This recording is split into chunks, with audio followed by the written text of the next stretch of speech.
Good evening, everyone.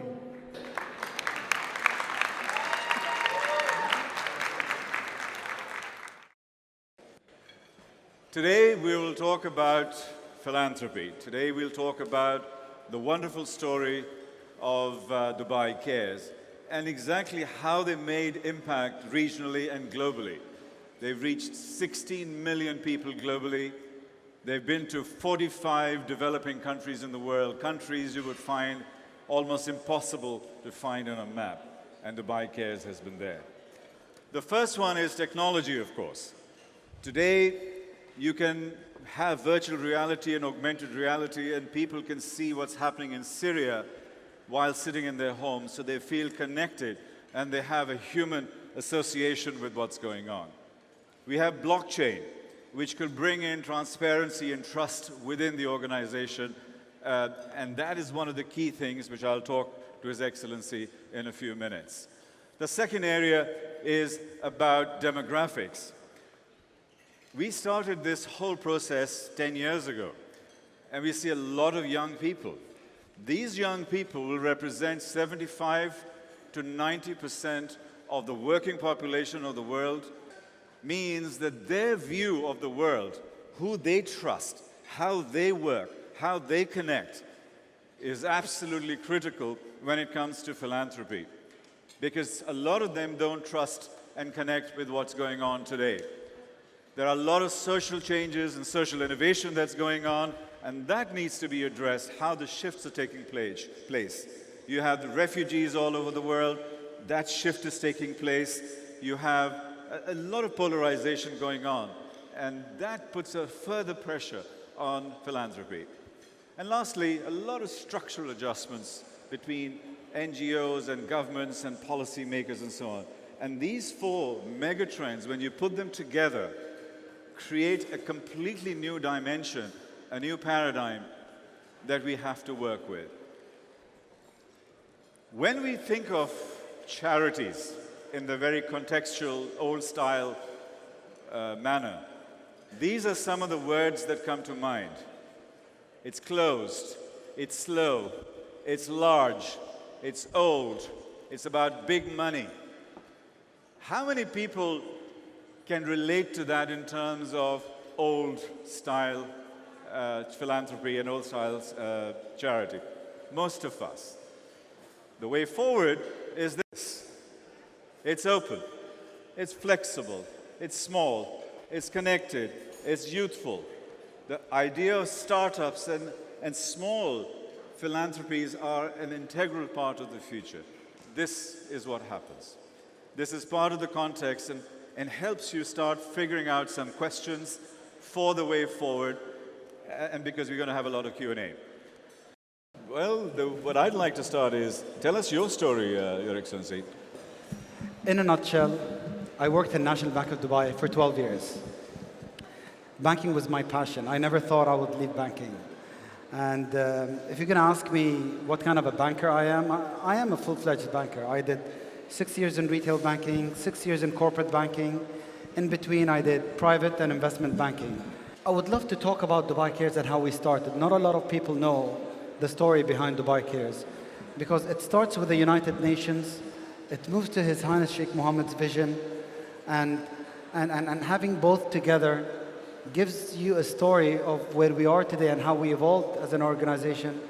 And maybe I would end it and wrap it on where we're heading. So back in March, we celebrated with our 10th anniversary, and that was a big achievement, what we did and how we changed or how we shifted the paradigm in the world. The United Nations met with the international community to set goals. There were 8 goals set back in the year 2000 to be ended by the year 2015. They called them the Millennium Development Goals, the MDGs. Goal number 2 was to provide access to education, and that was to the primary level. 5 years later, the United Nations met again with the international community to see what's happening with these goals, what have they achieved so far. And unfortunately, goal number 2, which is education, has been announced in 2005 by the United Nations that it will never reach its goal. They won't have all children having access to education globally, specifically in developing nations. And His Highness Sheikh Mohammed didn't like that. Sheikh Mohammed bin Rashid Al Maktoum was actually devastated when he heard that news. And that was the idea behind him incubating Dubai Cares. He's a strong believer that education is the best effective tool to break the cycle of poverty. So immediately, back in the year 2007, that's how Dubai Cares got incubated. We started working on putting the model straight away, what we wanted to do. The idea was to invest. That's the main aim. So we said, let's fund and design integrated programs that will eliminate the obstacles that children can get education. That was the main aim. And we did it. That's how we started. We didn't stick to the access part. Access is not going to solve a problem. Building a classroom or a school is not going to solve the education problem worldwide. So we identified different thematics that will actually solve the issue. And immediately we started looking into the thematics, and we divided our integrated programs into two divisions. One is to tackle the access issue, and the second to tackle the quality issue. Children had to have quality into their education. The problem back then, we had 120 million children out of school, and 250 million children cannot read and write. Today, we have 80 million children out of school, and still 250 million children who cannot read and write. What are the actions we can take to try and overcome that? Can we use technology? Can we use local organizations better? What are the key things? Is the world better or worse in the last 10 years when it comes to education? We were one of the first institutions around the world as a non-government and a non-UN agency to start investing in research, and that's what we did. We kept on investing in research. We spent hundreds of thousands of dollars in one country just to extract the evidence. We monitor and evaluate our programs. We share our learnings to our partners, but we also invest in research to extract the evidence. People like Elon Musk and Singularity University are doing a great job in terms of creating a prize. The prize to reach 1 billion kids and redefine education. Is that the kind of thing that you would encourage within Dubai Cares to reach 1 billion kids? Why only 16 million? Well, the education is the most expensive development program in the world. That's why not a lot of organizations are into education. And on the contrary, health is the cheapest. So getting into education is a bit complicated, Tariq. Going back to evidence and monitoring and evaluation and getting all of this and extracting all of this, where we have reached today with the refugees, I'm going to focus on refugees. We have refugees scattered all around the world. Today in our region, we have the Syrian refugees in Lebanon, in Jordan. They're internally displaced in the country. We have them in Turkey. They're migrating towards Europe now. What we want to do is to find a solution. And when those children are not based in camps, what kind of solutions would you provide? There is no camp, there is no school, there is no technology, there is no internet, there is no Wi-Fi. So there is no education. What we're trying to do with the refugee issue right now, we want to introduce technology. We're speaking to a lot of startups around the world who can provide us with technology, electronic curriculum that we can provide refugees and internally displaced refugees also, and refugees who are not into camps, to bring education to them. Yep. You have hundreds of millions of those children and young people around the world. We have identified what kind of tools that has to be done. We're taking a lead globally to have all the stakeholders together to tackle this issue. Building a school would be one of them. Yeah. But what about the technology? Which 3 governments would agree to one curriculum? Yeah. If you take the Jordanian government, the Lebanese government, and the Iraqi government, 3 Arabic countries, the 3 governments won't agree to one curriculum. Yeah. So there's an issue, there's a global issue. So we have to get these 3 ministers alongside the United Nations to solve this problem. Who would do that? They will not do it by themselves. There has to be an outsider coming in, outlining all these issues, providing the solutions, putting up some money into that for investment to pilot these programs to see what works. And then when it comes to a scale up, the World Bank will be there, the United Nations will be there, you'll have the big boys, you'll have DFID, you'll have USAID, you'll have GPE, all coming in to scale up these programs. So technology now, we're looking into it into real depth. And we have tested a few models in Africa.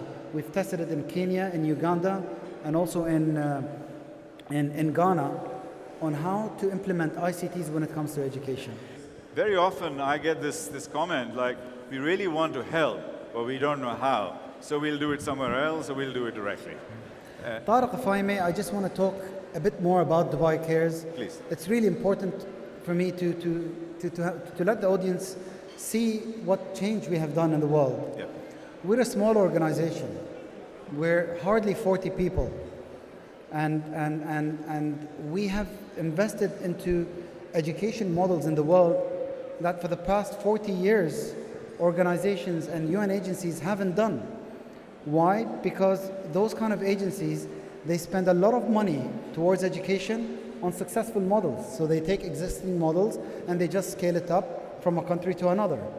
What we do, on the other hand, we do the risk factor. We test models. We see what evidence is there. We will take that evidence. We will work on a program with our implementing partner, take it to the government, show them that this will work, and we will pay for that. That's the kind of an investment. We will go back to the community and ask them whether it's working. We will take feedback from them. We will invest into the research component to get more evidence. We will travel.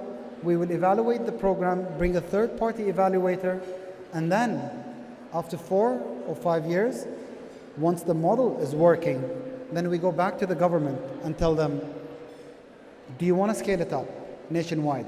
The answer is always yes. It's working, it's new, it's cost effective, and we can do it. We tell them, fine, you have ownership of it, buy into it, and make a policy change. So that's what we're seeking towards the end. Yeah. We take our program to have a policy change in the Ministry of Education of the recipient country, and then hopefully we go and get the big organizations, as I mentioned, the World Bank, the USAID, or the DFIDs, to go and scale it up. So it's very important for us to do that. Now, what we have been working for the past 10 years, we've been building schools and classrooms to get children in schools. We've been providing these children with water, sanitation, and hygiene into these schools, bring them drinking water, building water wells, deworming these children, killing the intestine worms, feeding these children, feeding them with mass feeding, but also aligning ourselves with the local farmers. We form farmer unions for the prices to be stable. We take the crops, take them to a centralized kitchen, and then to school. And with all of these interventions, we're increasing enrollment rates into these schools. So that's the access to education that I was talking about. And to provide them with quality education, we train teachers, we develop curriculums with governments, and we provide early childhood education. And we also have a big focus on literacy, numeracy. Even in rural areas, we have adult literacy and numeracy. Now, this is what we have been doing for the past 10 years. What we're going to do from now on, and that's what His Highness Sheikh Mohammed bin Rashid Al Maktoum announced 3 months ago in our 10th anniversary. We have shifted paradigm. We have done a lot of change, and a lot of models have been replicated by our models. Children are learning, they're getting quality education, we're getting quality teachers around the world, we're getting technology into these schools. What we want to do now is what comes beyond the primary level. So we're going to tap into secondary level, we're going to tap into tertiary, and when I'm talking about tertiary, and we're linking it with the developing world, I'm talking about entrepreneurship, I'm talking about creating jobs, I'm talking about skill development. We have taught those children, now let them have some jobs, and if they can't get jobs from any qualification they have, then let's develop their skills. Let's teach them how to become entrepreneurs. Let us not teach them how to invest $1 million to get $15 million, but let's teach them if they invest $1, how to get $3 end of the month. That is what we're going ahead, and hopefully we're going to incubate new models. How do you identify the countries that actually need the most aid, and how do you assess the need? I do it myself. Just kidding. What we do is we look into the HDI, the Human Development Index of the UNDP. And with the HDI, the good thing about it is it gives you all the issues, the pros and the cons of each country. And once you tap into the last third of that list of the countries, you realize those are the most developed nations. And we start looking into the education metric of that component, and we see whether the government is affected by education. We also look into the GMR report, which is the Global Monitoring Report of the UNESCO, and it tells us the situation of the education of every single country around the world. So these are the two main reports that we look at. We also consult with all our partners around the world, being UN agencies, being international NGOs. We try to see which countries have remodeled their government. So now you have ministries that are integrated, so they have a successful governance into their government system.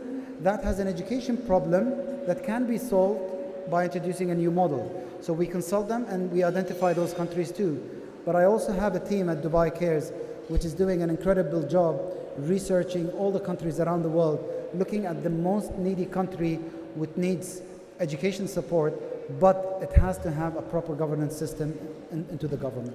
I was wondering, could you talk a little about any of the programs you currently have running in the refugee camps? I'll go back earlier when I was talking about what we're trying to do with refugees. Let me tell you what's the problem with the refugees. Again, you don't have countries, host countries of refugees agreeing to one curriculum. If you're going to talk about the Syrians are Arabs. They have taken the curriculum in the Arabic language. They go to Lebanon in government schools, most of them, the curriculum is in French. They go to Jordan, it's in Arabic, it's easy. They go to Turkey, it's in Turkish. And that's the issue. Do you have one body combining all of these efforts to have one curricula to these children? Gordon Brown is doing it. Where is he right now? Is he far away? Is he close? I don't have an answer. Is he struggling? Yes, he is. Did he do an incredible job for the past 2 years getting all the actors together? Yes, he did. Hats off to Gordon. We're part of what he incubated a year and a half ago. He started a global fund called Education Cannot Wait. It's under the United Nations because of his position of being the UN Special Envoy for Global Education. So what Gordon is doing, he brought the biggest actors around the world. He got GPE, UNESCO, UNHCR, UNICEF, and some other governments. You have USAID, you have DFID, you have the Canadian government, CEDA, you have us, Dubai Cares. So we all sit on the board and we're trying to solve the refugee issue globally. Now, Syria is one of the issues. There are ad hoc funding going on. Are they impactful? That's one question. Are they sustainable? That's another question. What kind of curriculum is going there? Is it emergency education you're providing, which is reading materials and that's it? Or you're actually teaching those children actual curriculum that they have to learn? Will they move from one grade to another? The second part of what I'm mentioning is not happening yet. Is it going to happen soon? Yes, I am very, very hopeful it's going to happen soon, and Gordon Brown is playing a big effort into that. If you had one wish and anything could happen, what would that wish be? And how would that help to change what you're doing? Just one small thing. What would that be? I really want the education problem to get solved. As I mentioned, not a lot of countries, the majority of the countries are not giving attention to education. It is always health, because it's the cheapest and evidence is always there. Education to me is the most important thing. People say, no, but if you're not healthy, how can you go to school? I say if you're educated, you'll have more days to go to school because you would know what to avoid, not to become sick. Education is very important. I would give my full priority to education to solve this problem. Unfortunately, we have developed nations. We have super countries, super nations around the world. The top 10 in the world have dropped their budget line items when it comes to their education systems. And see what's happening with the new generation. Their education is less than the previous generation, which is not the actual cycle of education. Every generation, the education system becomes stronger and stronger, and it's happening in a few countries. So my wish is to have a global effort towards education. Again, the movement started 6-7 years ago, again with Gordon and all the other entities. Is it enough? It's not enough. We need more players. That's my wish, to have more education players. Dubai Cares is a player which is solely dedicated to education. There are other players which one of their mandates is education. I would want to have more actors coming in as dedicating solely for education. That is one. Okay. So what's the big thing you will change? The second thing, Okay, that's okay. we really, really have to solve the refugee problem. Educating refugees and providing with quality education. It's exactly what you have mentioned. We are doing our level best, but again, we're a tiny ant in the world, and as I always say, we have a big voice around the world, and I hope we change that. So it's refugees and education. So what's that one single thing that you would change? Potentially go to His Highness, go to the head of the United Nations, say, change one thing, and it'll help to have the greatest possible impact. One thing. Increase funding in education and research. Increase And, funding. and nowadays technology towards education. Great. Big hand for him.